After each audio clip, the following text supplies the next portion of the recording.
What if I told you that you could make money while doing absolutely nothing?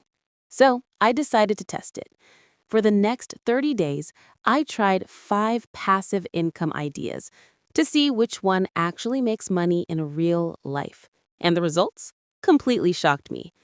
But first, please subscribe to the channel to receive all that is new and press the like button to support us. Welcome. Here's the plan. Every week, I'll test one new income stream: affiliate marketing, print on demand, YouTube automation, digital products, and investing. I'll track how much time I spend, how much money I make, and at the end, I'll reveal which one really works. I started with affiliate marketing, basically promoting other people's products online. I made a simple landing page, shared links on Reddit and Pinterest, and waited. Earnings after 7 days were $27.50. Not bad for something running in the background. Next, I tried selling t-shirts using Printify. I designed some minimal money-themed shirts.